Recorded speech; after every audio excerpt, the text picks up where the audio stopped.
Today, this shaft is getting this graphic.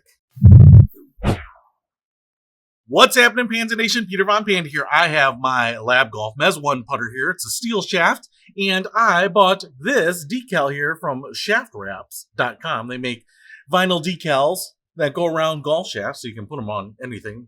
Pretty long, as you can see here, because I assume they think you might put this on anything from a driver down to a very short wedge. Now, you could put these on all your golf clubs. In fact, you could get one of those wood patterns so that all your clubs look like those old hickory sticks, but that's not what I wanted. I wanted to dress up this putter shaft here, and there are some things that I'm worried about, and I'm not sure that it's going to work. So this is a steel putter shaft, matte black, as you can see, but what's interesting about this is that it has these little step-ups all along the shaft. Now, it's not uncommon for you to see some of these on metal shafts on irons, but on the steel shafts on putters, they're usually kind of tapered and stepless. That's what they call them, stepless.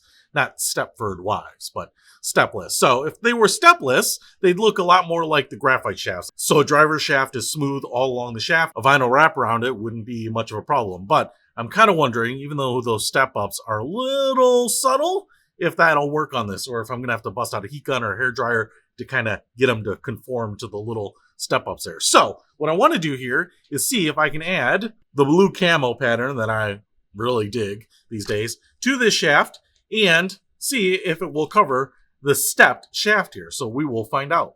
Let's try it.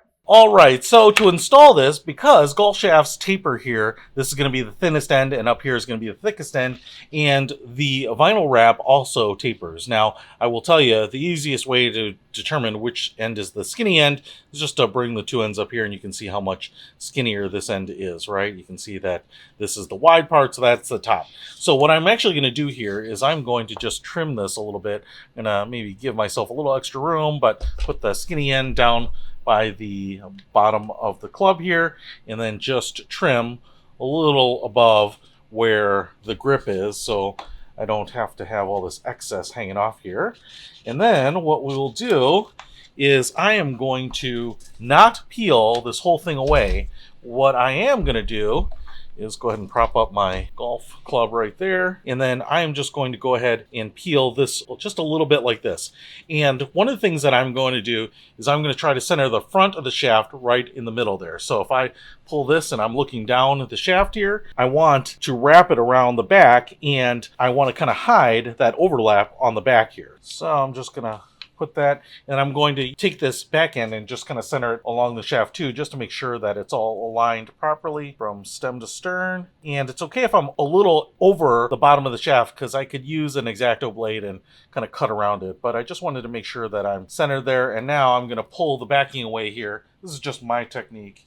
Make sure I'm centered along the shaft. You want to make sure that you got a good eye for where the shaft is. Don't neglect the shaft, and then kind of bring it down, and then again kind of flatten it on there. You can see where the steps are. It might not be easy to see there, but I can feel them as I'm running my finger down the shaft. All right, so now what I have here is the shaft covered with the decal, but I'm going to start down on this end and just start wrapping it around.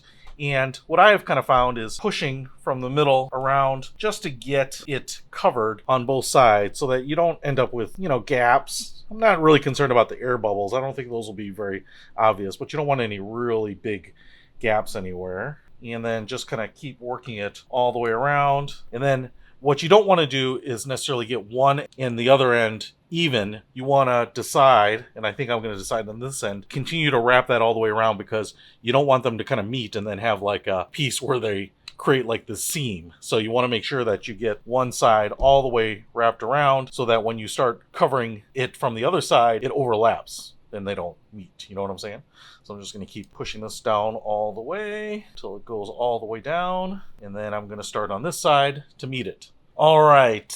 So I got the shaft wrap on here, and I've gone ahead and trimmed it, and part of my fears have been realized. So if I get in on this, I'm not sure how well you can see it, but as it steps up, there are places where I just have extra creases, where it kind of bubbles up and doesn't create a nice solid seam. I can feel like right here where it steps up, that is kind of an imperfection, and you can feel them, and If I run my hands around back here, you can see where it's not, perfectly flat. We have a couple of wrinkles and things like that. All right.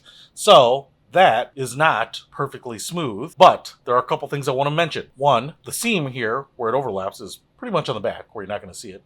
Two, this is providing protection as it wobbles around in your golf bag, getting hit by other golf clubs, so you don't have to worry about the shaft getting dinged up, maybe the black getting rubbed off, right? So you can always replace this. And then lastly, because of the nature of the camouflage pattern on here, you can't really see those imperfections, which is actually really nice. I dig that because I kind of thought, well, you're going to see it.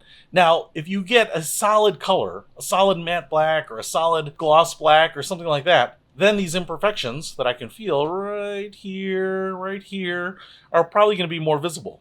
But as it stands, I'm actually just fine with the way it is right now. I think that looks cool. And, is it distracting to your eye to be looking at this shaft when you're putting? Probably, but I am not concentrating, in the same way when you're swinging an iron, kind of blocking out everything, focusing on that ball. This Mez 1 putter is kind of an automatic putter in many ways.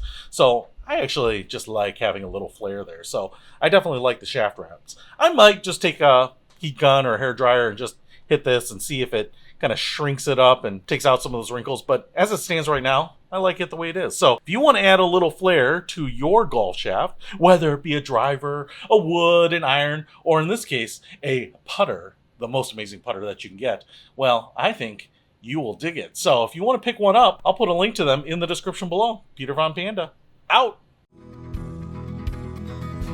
We can discover more and explore so much deeper.